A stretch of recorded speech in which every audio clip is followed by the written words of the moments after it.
Assalamualaikum warahmatullahi ta'ala wabarakatuh. Alhamdulillah, puja dan puji syukur atas kehadirat Allah subhanahu wa ta'ala yang mempertemukan kita kembali di bulan yang mulia ini. Semoga Allah subhanahu wa ta'ala senantiasa memberikan kita semua kemudahan, kelancaran dalam melaksanakan atau mengamalkan apa yang telah kita pelajari dan apa yang akan kita pelajari. Tidak lain dan tidak bukan hanya mengharapkan keridhaan Allah subhanahu wa ta'ala dan Rasulnya, dan juga mengharapkan keberkahan dari sahibul kitab Syekh Al-Habib Abu Bakar Al-Adni bin Ali Al-Mashhur rahimahullahu ta'ala wa nafa'ana bihi wa bi'ulumihi wa bibarakatihi fid daraini amin. Alhamdulillah, pada video kali ini kita akan membahas bagian yang kedua daripada musuh-musuh yang telah dijelaskan pada video yang sebelumnya. Yang mana bagian yang kedua ini adalah walladzi yakhtalitu binawazi'il insan wa tarki bifahmihi wa wa'yihi. Musuh yang bercampur dengan jiwa manusia dengan mempengaruhi atau menguasai hati umat manusia tersebut. Yang mana di sini beliau menjelaskan an-nafsu. Adapun definisi daripada nafsu yaitu adalah wahia jauharun tabaiyun la yudraku bil hawasid dhahirah kal aini wal yadi. Nafsu, definisi daripada nafsu adalah esensi alami yang berada di dalam sifat manusia, yang mana hal tersebut la yudraku bil hawasid dhahirah, tidak dapat ditangkap oleh panca indera. Seperti halnya kal aini wal yad, tidak dapat dilihat dengan mata, tidak dapat disentuh dengan tangan kita. Akan tetapi beliau menjelaskan wa innama tursadu bawaituha wa atharuha bi atharil istiqamati aw adamiha. Hanya saja nafsu kita bisa kita amati dorongan-dorongan atau dampak-dampaknya bi atharil istiqamati aw adamiha, dengan keistiqomahan seseorang atau malah sebaliknya. Wal iltizami bi amri syar'i au mukhalafatihi, atau bisa kita amati dengan kepatuhannya orang tersebut terhadap perintah-perintah agama, au mukhalafatihi, atau bahkan menyelisihkannya. Seperti halnya yang telah difirmankan oleh Allah Subhanahu wa taala, di dalam Al-Qur'an, iyattabi'una illa dhanna wa ma tahwal anfus. Hanya saja mereka mengikuti prasangka mereka dan juga hawa nafsu mereka. Walaqad ja'ahum mir rabbihimul huda. Padahal Allah Subhanahu wa taala, Tuhan mereka, telah mendatangkan hidayah kepada mereka yang berupa syariatnya Allah Subhanahu wa ta'ala dan Rasulnya. Maka dari itu kita bisa amati nafsu kita, entah kita dikalahkan ataupun tidak, kita bisa amati dengan keistiqomahan kita dalam melaksanakan ibadah, dalam melaksanakan ketaatan kepada Allah Subhanahu wa ta'ala, wal iltizami bi amri syar'i au mukhalafatihi. Dan juga kita dapat amati kita kalah dengan nafsu kita atau tidak. Kita dapat amati dengan kepatuhannya kita di dalam menjalankan syariatnya Allah Subhanahu wa ta'ala, atau malah sebaliknya. Nas'alullah ma'assalamah. Mudah-mudahan kita diselamatkan oleh Allah Subhanahu wa ta'ala. Kemudian musuh yang kedua dari bagian yang kedua yaitu adalah al-hawa. Apa definisi daripada hawa? Hawa yaitu adalah kuwatun ma'nawiyatun, ya, suatu kekuatan kaminatun yang terpendam fin nafsil basyariyati, di dalam jiwa atau di dalam diri manusia, murtabitatun bi quwwatit tabai wal mizaji, yang mana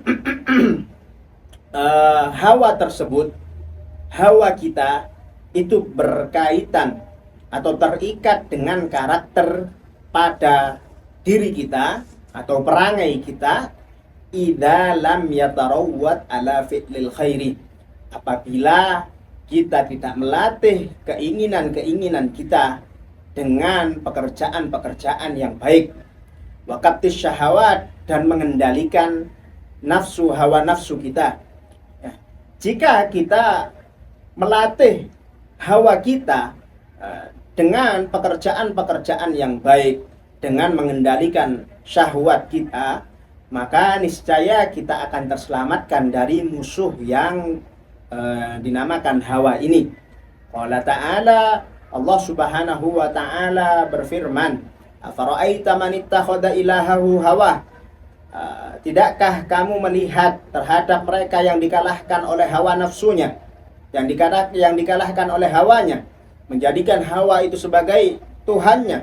Setiap keinginan, setiap kemauan yang kita inginkan, yang kita hendakkan selalu terwujud, ya. Wa adallahu Allahu ala ilmin wa ala sam'ihi wa khatama ala sam'ihi wa qalbihi.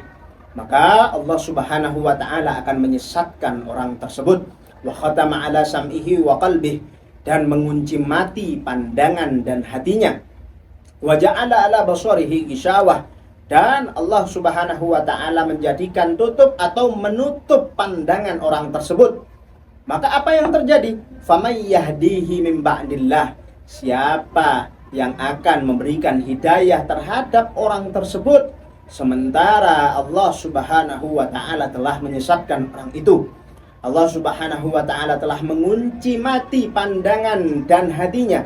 Allah Subhanahu wa ta'ala telah menutup pandangan orang itu.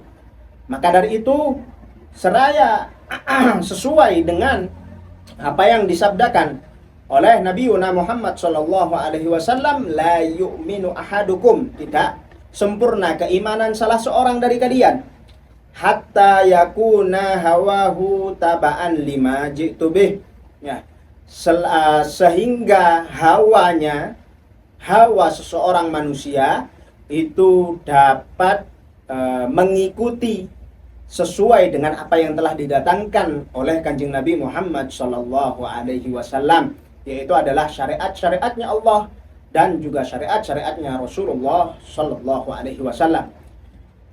Dan juga seperti sama dengan video yang sebelumnya, dalam pengertian nafsu dan juga hawa dalam kacamata kontemporer, nafsu dan hawa itu bukan hanya konsep spiritual saja, akan tetapi juga struktur yang membentuk realitas global. Nah, maka dari itu nafsu adalah kelemahan internal, dorongan untuk melampaui batas, haus akan kuasa, jabatan, dan pengakuan tanpa kendali.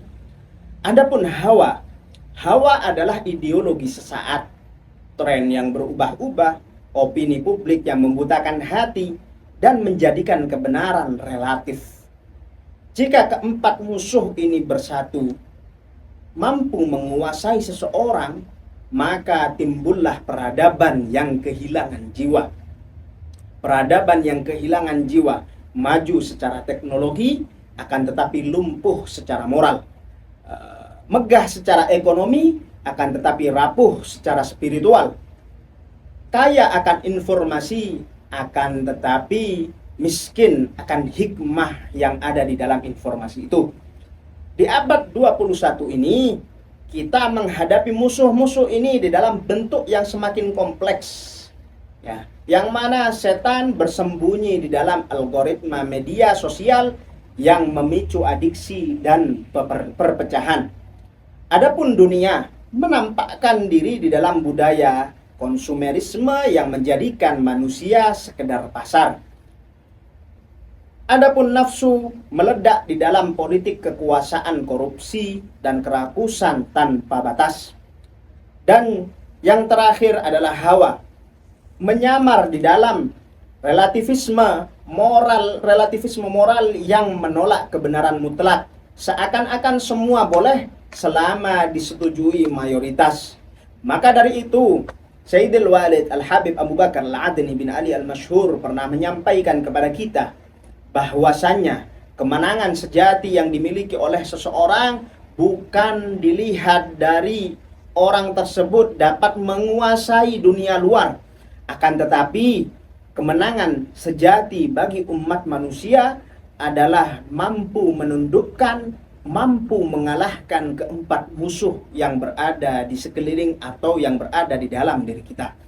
Maka dari itu, marilah kita memohon kepada Allah Subhanahu wa taala agar diselamatkan, mampu mengalahkan keempat musuh ini, terlebih di bulan yang mulia ini. Mudah-mudahan Allah Subhanahu wa taala menyelamatkan kita, bukan hanya menyelamatkan kita di dunia, akan tetapi juga menyelamatkan kita kelak di akhirat. Amin. Allahumma amin. Hadza ma aqulu lakum wallahul musta'anu alaihi tuklan. Assalamu alaikum warahmatullahi taala wabarakatuh.